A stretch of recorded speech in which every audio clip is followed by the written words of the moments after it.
What's up, guys? Mason the Brock Henderson here, and this is Bull, Season 4, Episode 16, Missing. So this was okay. I will admit, maybe a little too straightforward, kind of suspected where it was going to go. Like, I think about third of the way through, I kind of figured, okay, so clearly this is not going to go well for most of the trial.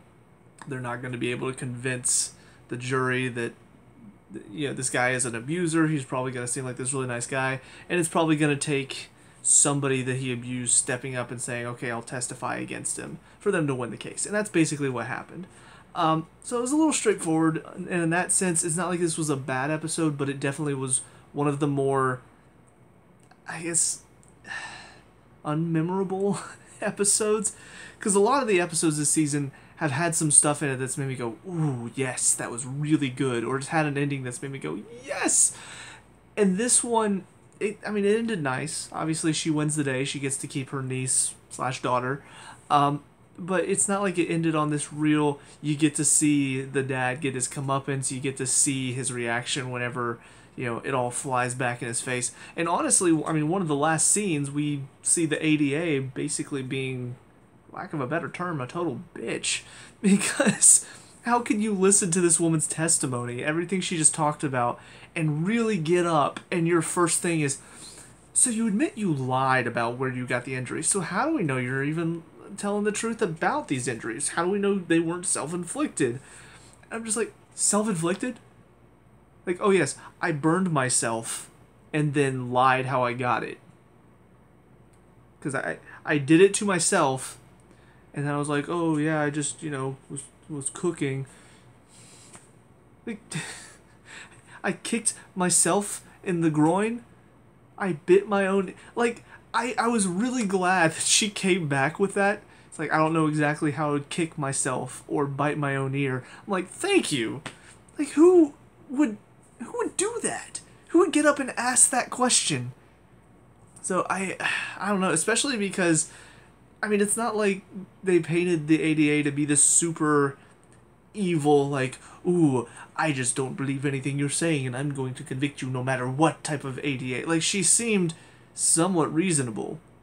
So, to get this testimony, I feel like she would have been like, I'm not going to sit here and say that this woman's lying about it. To have two women saying basically the same thing about the man, there's probably something to this, and I'm not going to get up and make myself look any worse by trying to call into question. I know she's there to do her job. I know she's there to essentially call into question some things that may have doubts. But this was kind of like, okay, there's no way she would be lying about all of this. Everything that she's got, why would she do this? What purpose would she have to make it seem like that he's beating her, he's doing all this stuff, and then lie and say he's not doing this stuff, but she's the one doing it to her? Like, there would be no reason for that. So, yeah, it was a really dumb line there from the end, and I think just overly trying to make the ADA seem like she's just a despicable person for even asking the question, and I just didn't think it was necessary, because she hadn't really shown herself to be like that throughout most of the episode. The only thing that I think this episode I did enjoy, and I think it was a good concept, is how it began. And that's just because it was a little... I wasn't sure what to expect. From the episode title, Missing, I see the girls stealing this stuff in the store, and I'm thinking, okay, are they going to get kidnapped or something? And I don't know, somebody's going to be responsible for it or seem responsible, and so they're going to have to defend it. I wasn't really sure what to expect. So whenever she walks in, the mother, or the aunt, I guess, walks in and the FBI is there, and they're just like, we actually ran her fingerprints. That's not her name.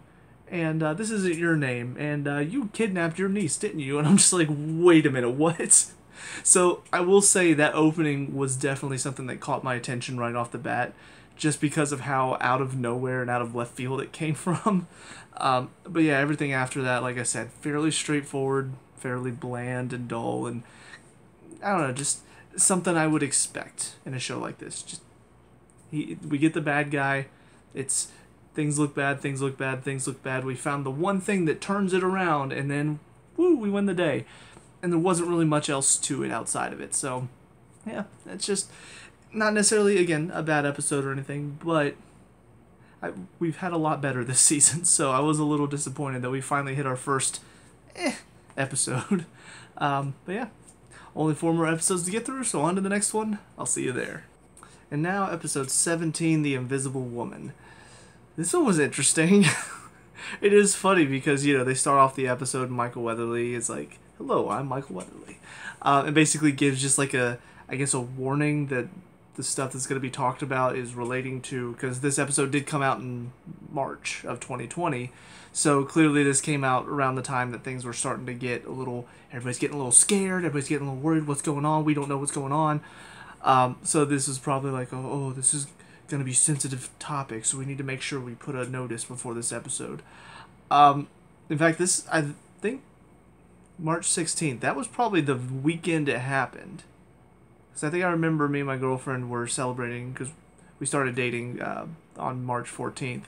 And so we were celebrating our 2-year dating anniversary, and it was that weekend that we were celebrating. We got together, and that's when everything started going crazy. And I remember I had a couple, because I was working shows and stuff, and I had basically everything just said, sorry, we're canceling.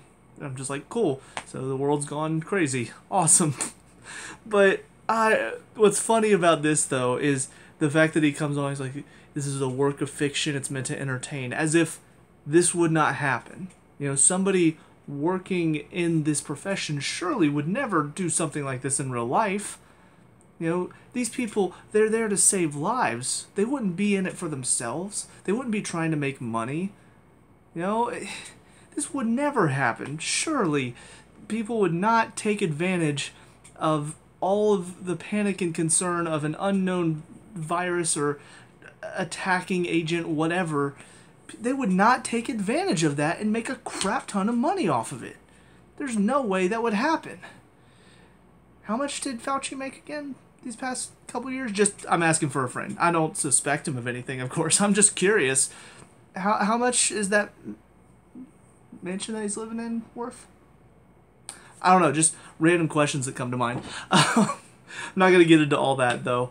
But it is just kind of funny, the little bit before the episode starts.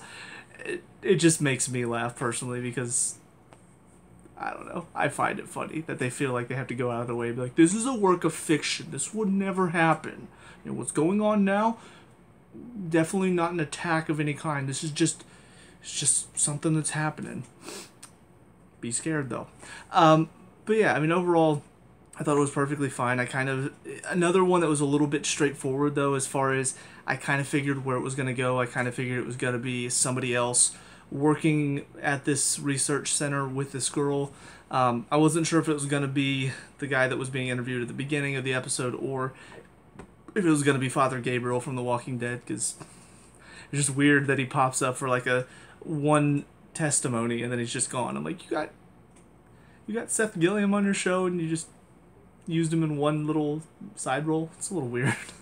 I just didn't think he would take a role like that that's so small and bit part in an episode. But yeah, I mean, it was okay, though. I enjoyed seeing all the different moving pieces. I thought nice little twist to throw in at the end, or near the end, like them opening the card at TAC and getting sprayed. I did have a sense, though, and again, kind of in the idea that this was a very straightforward episode, I did have a sense that it was going to be just a fake attack. You know, something to scare the people there, because, of course, everybody thinks this girl did it, which means they're seen as the bad guys. And, I mean, yeah, it definitely reflects our world, because, I mean, we saw a recent trial where 2 celebrities were going at it, and, of course, everybody had it in their mind who the guilty party was, and I'm not saying I disagree. However, we saw clearly there was a lot of attacks going on, like whether it was there. I don't think there was anything physical that I know of. I don't think anybody actually went after her, but there was definitely a lot of stuff said online that I'm just like, you know, I could see somebody in their crazy nature doing something like this in that scenario, because people just get really weird online for some reason. So people were just watching this trial and they're just like, oh yeah, this girl clearly did it. She clearly sent all these letters, and I can't believe these attorneys are... You know what? give me their address. I'm gonna send them a letter and scare them. I'm gonna send them a letter and pretend that I'm attacking them with anthrax. Ha!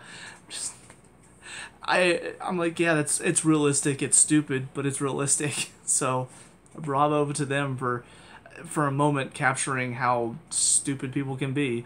But yeah, all in all, though, again, another pretty solid episode. Maybe a little straightforward, not quite as straightforward as the last episode was, so there was something to keep me interested. And again, just the underlying humor to me about this episode did also catch my interest, so it's a pretty good episode. But on to the final of these three. I'll see you there. Now episode 18, Off the Rails.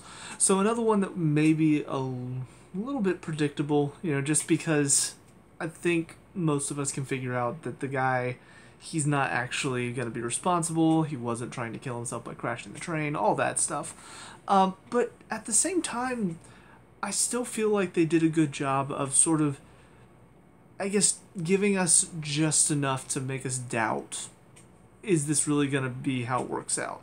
Again, most of us probably know, yeah, we're going to get a happy ending, more than likely. But there's still that slight question, just because they kept seeming to imply that no matter what they did, it seemed to be, nope, there's just something there that seems a little bit off about this guy, the defendant. So yeah, I feel like they did a good job of that, at least from my point of view. I felt like there was this slight chance that maybe he really was just having a rough night. Maybe that's going to be the thing he remembers, is just that feeling of depression and frustration and just being done with it. But of course, I also like the scene where he finally stands up and says, no, I know what happens. I believe in God. I know what happens if you kill yourself.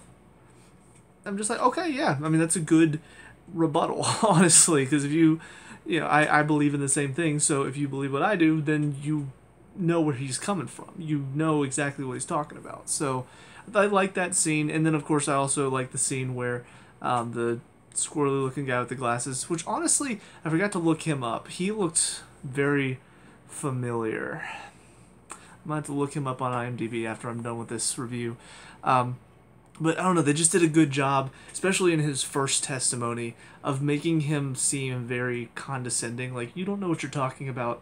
I know what I'm talking about. So don't even try to question my point of view, because I'm the expert. So whenever Benny basically comes at him with all of this information and sort of sets him up to be like, oh, you've got nothing on me. You can't touch me. And then all of a sudden Benny just starts pulling out all this other information, turning the hypothetical into reality for the jury. And he's just sitting there, no response. I plead the fifth. It's just, I love those scenes. I feel like past couple episodes, I don't really think we've had that feeling of we get to see somebody get their comeuppance, I just love these scenes, personally. So, yeah, I enjoyed a lot of this episode. I enjoyed a lot of the setup and the kind of the unknown going on throughout a lot of it. It was just a good episode overall, and honestly, there's not much else outside of that. I like the story with Bull and Benny and trying to figure out what they're going to do with Astrid. I did forget to mention, because they finally gave her a name. I think either, I can't remember if it was the last episode or the one before. They finally decided to call her Astrid. And Benny's like, I don't know if I've ever heard that name. And so is Bull. And I'm thinking, what, is How to Train Your Dragon not that popular of a movie? I think most people have heard the name Astrid before. Maybe not like in real life necessarily, but still, How to Train Your Dragon is a pretty popular movie, and I feel like most people know Hiccup and Astrid are the main characters. Most people. Of course, Bull, at the same time, I mean, he obviously is kind of out of the loop for a lot of things, but Benny, I thought for sure Benny would know about it. But yeah, seeing that Benny gets to be the godfather, the whole discussion about Astrid getting baptized, it is kind of an interesting topic of conversation, mainly because there seems to be maybe a little bit of problems between Bull and Izzy. Because I feel like his frustration with the idea of Astrid getting baptized is not necessarily so much with like, oh, I just don't want her. I don't want her to be involved in this religious ceremony or something like that. I don't think that's the feeling. It's more so, I think he does want to marry Izzy again. I think he wants that to happen. And I think that feeling of she doesn't seem to want to is maybe frustrating him to the point where this idea of, oh, come on, I mean, it's a tradition in our family, you know, it's part of our what we believe. It's a sacrament for us. But for Bull, of course, he looks at that and says, well, so is being married when you have a child, and yet Izzy doesn't want to do that. And so he's kind of connecting the dots there, I think, is what's going on. Now, we don't know for sure. He has proposed once this season, and she kind of turned it down, but that was also when she was pregnant, so I don't know. It didn't seem like a proper proposal, so maybe she's just waiting for him to actually say it like he means it, actually make it a big deal type of thing. I don't know.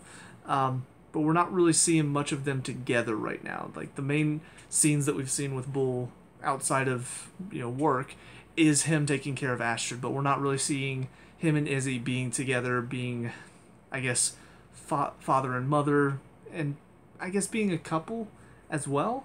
So yeah, I don't know. Maybe there's something that we don't know about. Maybe Izzy is just not that interested in him right now. I guess we'll wait and see what's going on there. But yeah, that's it for these 3 episodes. Only got 2 more for this season. Kind of feel like I've really marathon through this because, yeah, the NCIS episodes definitely felt much more like a slog. And I think a lot of that came down to a lot of really dumb and stupid episodes and episodes that weren't enjoyable for me to watch. Bull, I feel like, has been fun. It's been enjoyable. It's had a lot of good moments throughout this season. So I feel like it's moved a lot faster, too. We're almost done. 2 episodes left in this season before we get into what's not going to be a fun season for me. So in that vein, I feel like that's part of why this feels like it's going so much faster for me, is like, this has been a good season. I kind of don't want it to end. I kind of want to see a bit more, but it is what it is. So, yeah, all in all, 3 more good episodes. Can't wait to see how it comes to an end. So let me know what you guys think down in the comment section below. What were your thoughts on these 3? Let me know what we can talk about and discuss, all that good stuff. Leave a like and subscribe for future Bull reviews, and I'll see you guys at the next one. Peace out.